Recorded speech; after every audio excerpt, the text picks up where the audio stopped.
Okay, so if you were playing a real game now, which one of these moves will you choose? Will you play this move on the second line, or will you capture these 6 stones?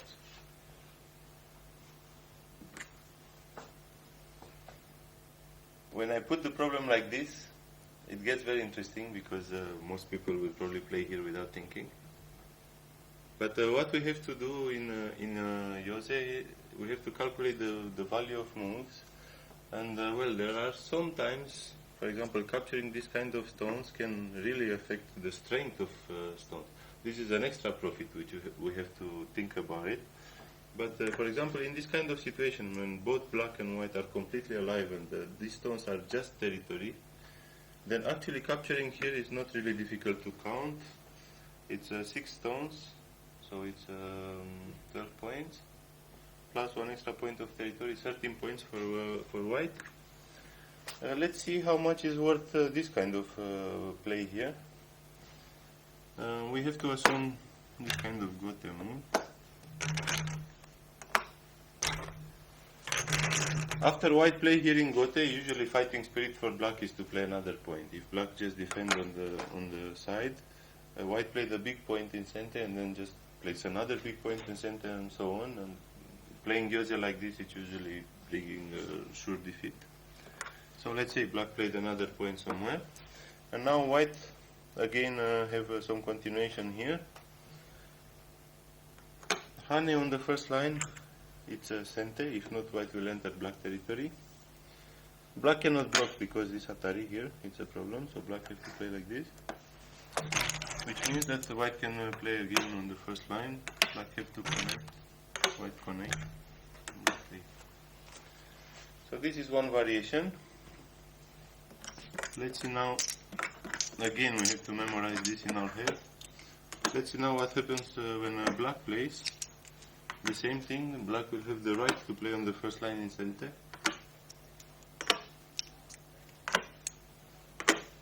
So how big is this move right now? We have to remember the stones came all the way to here. So 1, 2, 3, 4, 5, 6, 7 points difference. 7 points difference in black territory, 7 points difference in white territory, which means the total value of this move here on the second line is 14 points, this is 13 points, which means this is 1 point bigger than this. Surprisingly, in real games, most people would play here, but this would mean a loss. This is why it's really important to be able to accurately calculate value of stones. And yeah, most of the time it's quite easy to understand. If we understand this basic principle, we make 2 diagrams, one when black plays, one when white plays, and then we compare them and we see the final result. Probably after this, most people would be able to calculate this kind of simple things. Things can get complicated when we arrive to this kind of YOSE, for example. This is a well-known Joseki, and often in endgame or even sooner, white can get to this kind of point, or on the other side, black can get to this kind of point. Well, what is the actual value of this move?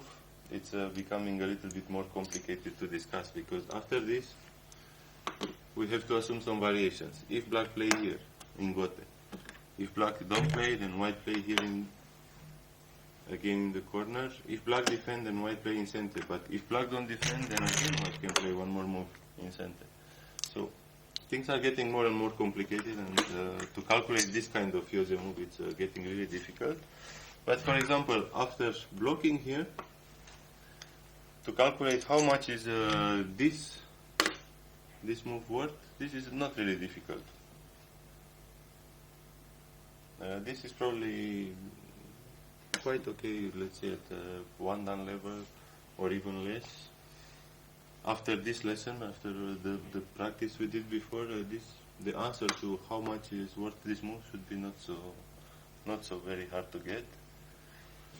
Well, if I was with some students in a classroom, I would just wait for them to find the answer by themselves, but I'm in front of a camera, so I will it's a bit difficult to give homework with to some students that I don't see actually. So, okay, I will give the answer to this problem. Again, we compare. For example, if black capture,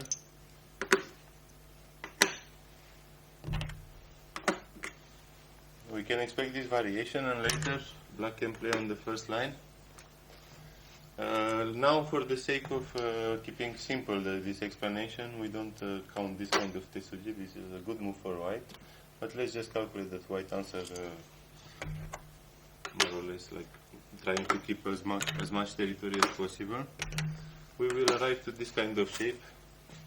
Well, here is white territory. We assume that here is white territory. Here is black territory, so we are fighting for the border. We can arrive to this kind of shape with black. After black play, and if white defend, white will defend this move like this. Then later, again on the first line, from black is gote, but from white is sente, so white can play this kind of move in sente.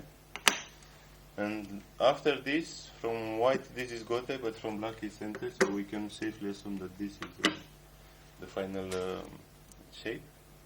So now all we have to do is to calculate the difference in territory. We have to remember the variation before.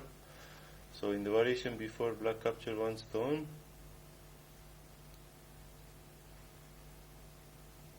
So 1, 2, 3, 4, 5 points difference in black territory.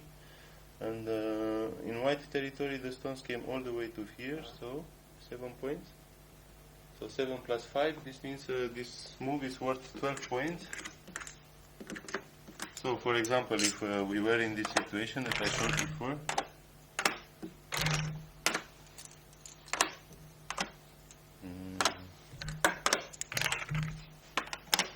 okay, so here it's white territory, black territory again.